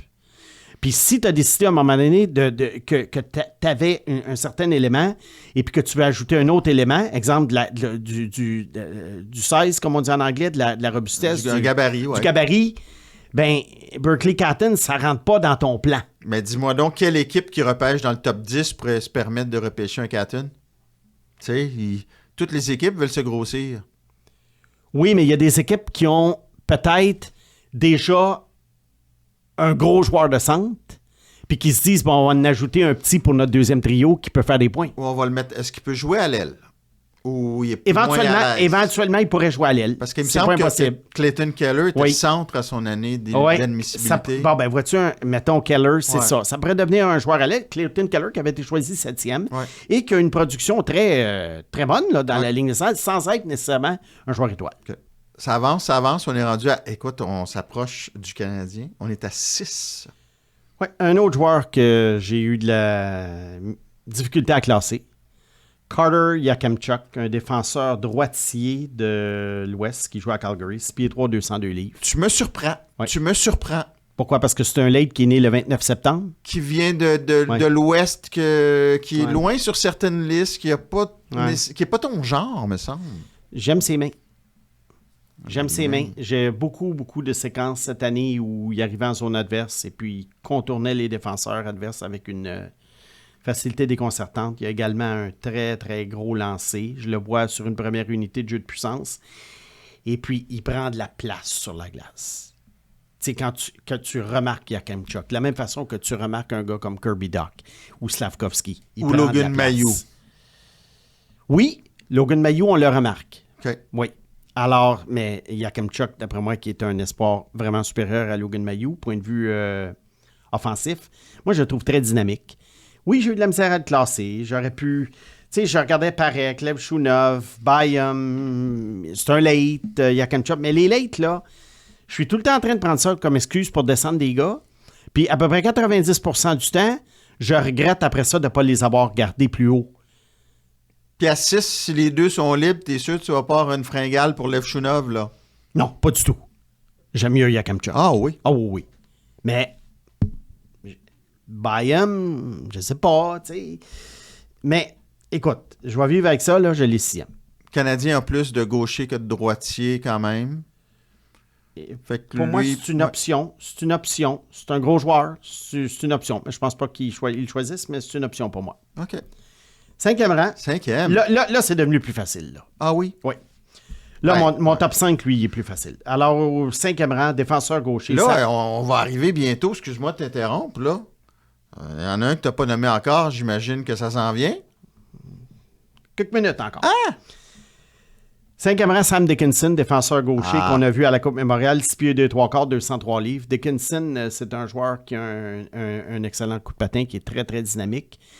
Je te dirais que défensivement, il doit quand même raffiner son jeu, mais il a un bon physique et ça va être une machine à jouer des minutes, comme on dit. C'est un gars qu'on va facilement avoir sur une première paire de défense à 25-28 minutes par match dans les matchs importants. Est-ce que nécessairement 70 points cette année, est-ce que c'est peut-être le reflet du fait qu'il a joué à London? Oui. Je pense pas qu'il soit aussi bon que ça offensivement, mais il pourrait quand même jouer sur un jeu de puissance. Et puis, moi, je l'ai comparé, c'est rare là, que je fais ça, mais je vais en embarquer une comparaison, Jay Bouwmeester. OK. Alors, celle-là, je pense que c'est une comparaison, d'après moi, avec laquelle je peux vivre. Et puis, est-ce que je le prendrais si j'étais le Canadien au 5e rang? Il serait à considérer. On rappelle que c'est pas un repêchage simulé, là. C'est pas la prédiction de Simon au 5e rang, là. Non. C'est ta liste à toi. C'est ça. Et Dickinson, ça donne à être le 5e. Au 4e rang, un joueur qui a été catapulté en deuxième moitié de saison sur plusieurs listes, dont la mienne. Beckett Seneca, ailier droit des Generals d'Oshawa, de 6 pieds 3, 182 livres. Le gars a pris 5 pouces. Audacieux. Le gars a pris 5 pouces en très peu de temps. Des mains incroyables. Un niveau là, de patin, de combinaison patin-habileté qui en fait un joueur offensif extrêmement dangereux. C'est un joueur aussi qui est agressif sans la rondelle. Puis, pour moi, c'est un futur joueur de premier trio. Ta liste est vraiment différente. Qui va aller, Ouais. qui ne va aller qu'en s'améliorant. Ta liste est vraiment différente des autres, là, parce que c'est tellement varié cette année. Que Ouais. là, tu vois que ça va quand... Écoute, depuis que on est arrivé à 12, là, c'est intéressant. Seneca est plus loin.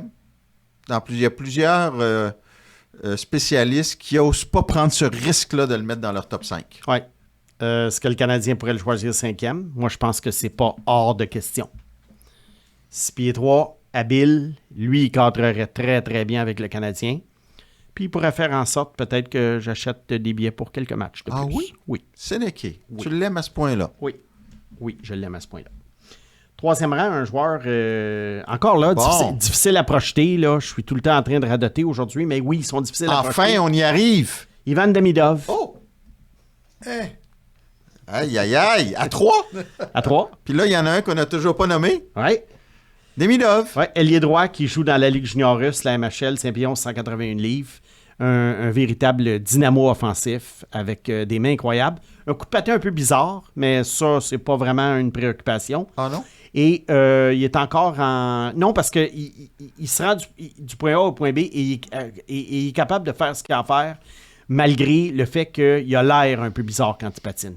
Mais ça ne lui enlève pas le fait qu'il peut faire des passes, peut faire des jeux, il peut déjouer des joueurs, il peut déjouer les gardiens de but.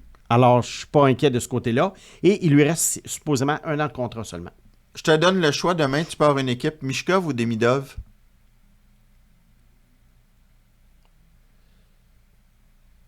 Au même âge ou en ce moment? Là? En ce moment, là, tu as le choix d'un des deux pour partir ton équipe. Là. Tu prends lequel? Je prends Mishkov. Ah oui? Mais pas par beaucoup. OK. Pas par beaucoup. J'aime beaucoup Demidov.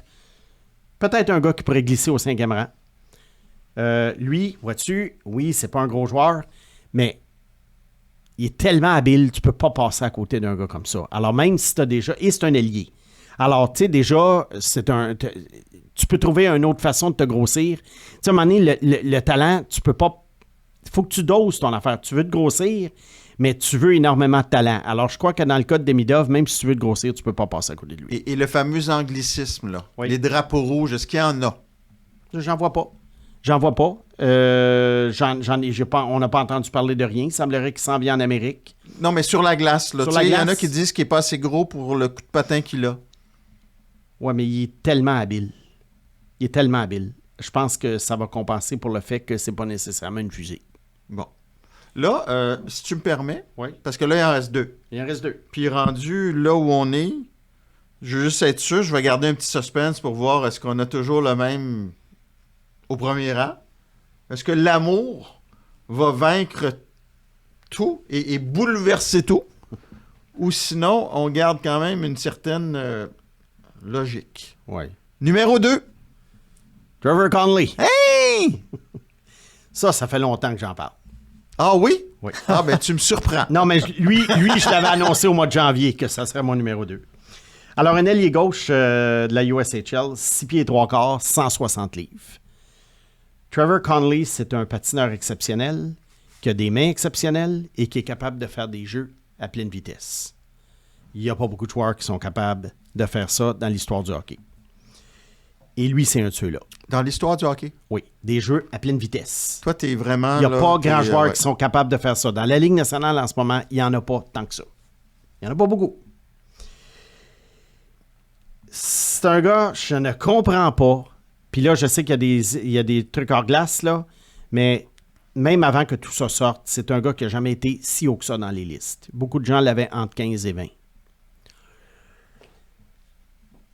Une équipe qui n'a pas, qui ne fait que classer le talent et qui n'a pas Trevor Conley dans le top 5 doit prendre rendez-vous chez l'optométriste puis faire ajuster sa prescription de lunettes. Bon, Spag, Ok. tu gardes ça pour la postérité. Ah oui. Fait que ce serait quoi pour toi un échec dans le cas de Connolly? Un échec dans le cas de Conley? Ben, un joueur de milieu d'alignement qui fait 50-60 points. Ça, c'est un échec. C'est un échec 60 pour moi. points. C'est un échec. Bon, je C'est te un ferai échec. pas manger ton ordinateur C'est un avec la échec. moutarde. Mais j'ai bien hâte de Ouais. voir qui va le repêcher. Et ça, le lendemain, quand on va faire notre émission, tu vas me voir sourire ou pleurer. Pleurer, hein? Ça pourrait. À quel rang tu penses qu'il va sortir? À quel rang je pense qu'il va sortir? Entre 15 et 20? OK. Mettons, Alors, ça serait vraiment un des grands vols des 25 dernières années du repêchage. les Hurricanes, ils n'ont pas peur de se mouiller d'habitude. En effet. Ben, si les Hurricanes veulent l'avoir, c'est au 27e rang ou bien il faut un échange pour s'avancer. Ouais. Alors, Conley, d'après moi, les deux seules choses qu'il doit améliorer, premièrement, il est frêle. Un gars de 6 pieds 3 quarts, 160 livres, il a besoin de mettre Ouais. du muscle sur sa charpente. Il va jouer dans les USHL l'année prochaine, mais il a ensuite obtenu une bourse d'études à Providence College. et il s'en va là en 2025. C'est un des plus jeunes, si je ne m'abuse, hein, de la QV? Non? Non. Pourquoi il joue dans la USHL une autre année? Ben, c'est parce qu'il y en a qui vont arriver à l'université en général à 18, Ouais. ce qui n'est pas son cas. Alors, il y a peut-être une question de résultats scolaires. Ah, Macklin Celebrini, lui, avait fait sa 11e et sa 12e année en même temps, ce qui lui a permis de s'en aller à 17 à l'université. OK. Et il y en a qui arrivent à 19. Alors, dans son cas, il va arriver à 19 ans. C'est dommage l'an prochain qu'il, en guillemets, perde son temps dans les USHL. Ouais. Ça me fatigue un petit ça peu. peut pas affecter son développement un peu? Un peu. Ça me fatigue. Puis ça n'a pas joué sur ton classement, ça? Non. Mais ça me fatigue. Ton Fait que, amour inconditionnel? Une autre chose qu'il doit améliorer aussi, c'est que va falloir que dans sa zone, qu'il soit un petit peu plus intéressé par ce qui se passe. Et pas tout le temps penser à s'en aller en échapper. Tu l'as à 2, là. Je l'ai à 2. Je vis avec Mathias. C'est ta dernière chance. Ah, écoute, je pense que je vais déménager dans la ville où il va jouer. Écoute, ça serait le fun. J'aime bien Boston. Tu sais, si on veut continuer à faire les balados. San Jose. Ah. Ça serait bien. San Jose, regarde, je suis déjà en turquoise. Oui. Mais là, tu l'as 2, Simon. Puis je te connais, là. Quand t'aimes. Oui. Puis c'est difficile. Ton cœur, quand tu signales à droite, ton Ouais. cœur, il s'en va pas à gauche. C'est pas là. juste au hockey. Je fais juste mettre les gens en garde, là. On a quand même dit tantôt qu'il pouvait pas reconnaître la droite de la gauche. Là. Fait que Ouais. tu réfléchissais. Oui. T'es sûr, là? Is this your final answer? Oui, Regis Philbin. Oui, je le veux? Oui. Bon. Ben là, j'imagine qu'il n'y a plus grand suspense. Non. Alors, Macklin Celebrini, on en a parlé en long et en large. Mesuré à 5 pieds 11 et 3 quarts la semaine dernière, 197 livres, joueur de centre. Boston University, on l'a vu en personne, toi et moi, cet hiver, quand il est venu jouer au Vermont. Un gars qui a pas de défaut comme joueur. Que tu préfères à Connor Bedard. Que je préfère à Connor Bedard dans l'ensemble. Pas nécessairement pour un pool, Oui. mais pour la glace. Est-ce que c'est un joueur générationnel? Selon moi, la réponse est non. Mais c'est un joueur, d'après moi, qui est fait pour arriver tout de suite dans la Ligue nationale. Il va s'acclimater très bien l'année prochaine à 18 ans s'il décide de signer à San Jose. Et à 19 ans, d'après moi, il devrait prendre son envol, devenir un leader, un capitaine et gagner une Coupe Stanley un jour. Parce qu'on rappelle que les Sharks repêchent premier. Oui. Donc, vont repêcher Celebrini. Et si les Blackhawks de Chicago, à la surprise générale, suivent ton plan, Trevor Connolly va jouer avec Connor Bedard. Ouais, Mais ça n'arrivera pas. Ça n'arrivera pas. Alors, Celebrini, pour moi, c'est... écoute, si tu fabriquais un joueur de hockey par intelligence artificielle, c'est lui. Bon. Je décroche pas, les gars, depuis 3 minutes. En fait, Simon, tu as dit quelque chose qui me reste dans la tête. Ouais. Tu dis que Celebrini a fait sa 11e et sa 12e année en même temps. Oui. Puis en plus d'être une élite au hockey, il doit Oui. pratiquer pas mal. Tu arrangé avec le gars des vues dans ce temps-là pour l'école, pour le jeune? Ça, c'est une bonne question. En ligne, ça se fait bien. Oui, ça se fait bien maintenant en ligne. C'est sûr que il y a des histoires au football puis au basketball de l'NCAA où il y a des grosses sommes d'argent impliquées, où finalement, oui, il y a eu des trucs où des gens, des étudiants ont passé des examens pour d'autres joueurs. Il y a des gens qui rentrent aussi dans des facultés un peu Mickey Mouse, là, si on peut dire, où ils prennent des cours. Ils prennent un cours par session. Écoute, je me souviens de Matt Larnert qui avait gagné le trophée Heisman. Il prenait un cours de danse, ballroom dancing. Ouais. Bon. Au hockey, le hockey n'a pas le même impact pour les universités. Alors, les critères de sélection académiques sont quand même là. Et si tu n'es pas capable d'être un étudiant adéquat, tu ne joues pas dans l'équipe de hockey. Mais je dis ça sous toute réserve, parce que j'ai aucune idée si Celebrini a fait ses cours en ligne ou pas avant d'accéder à Boston University. Alors, Oui, mais ce qu'on sait, c'est qu'il était rentré à l'université à 17 ans, alors que normalement, après ta 12e année, tu es supposé en avoir 18. Alors, bravo au jeune homme. En fait, il fait un an à Boston University. Moi, je me pose toujours la question, quand tu es un premier choix au total, qu'est-ce que ça te donne d'aller un an à l'université? Pourquoi tu t'en vas pas dans la Ligue Nord de l'Ouest ou de l'Ontario? Mais je crois qu'il y en a qui veulent vivre l'expérience du campus. Et peut-être retourner éventuellement si jamais tu veux compléter, parce qu'une fois que tu y es... Je pense qu'ils vont plus ouvrir un restaurant, là. C'est ça. Mais mon avis, c'est pour vivre la vie de campus. Et presque 2 points par match. Et écoute, il y a une production, à 17 ans, il y a la production de Logan Cooley à 19 ans. Dans l'NCAA. Oui. Et il a gagné le trophée du meilleur joueur universitaire. Exact. Alors vraiment, écoute, à 17 ans, c'est incroyable ce qu'il a accompli. C'est presque du jamais vu dans l'histoire de la NCAA. Alors, ça va être un beau 15 ans, une belle carrière d'au moins 15 ans à San Jose. Et puis, ça va être très, très intéressant de le suivre à quoi? Turquoise? Turquoise. Ouais, quelque chose comme ça. Hey Simon, merci. On va mettre la liste, on va rendre la liste là, visuellement disponible. Là. Pag s'en occupe ici, vous allez l'avoir sous les yeux. Merci beaucoup. Pag, merci. Merci à vous, les gars. Snake, merci. C'est fait. C'est fait. Et là, écoute, il reste plus grand temps, une dizaine de jours avant le repêchage. Ouais, une couple de semaines. Ouais. Good. You win. Processus. Avec Mathias Brunet et Simon Snake Boisvert.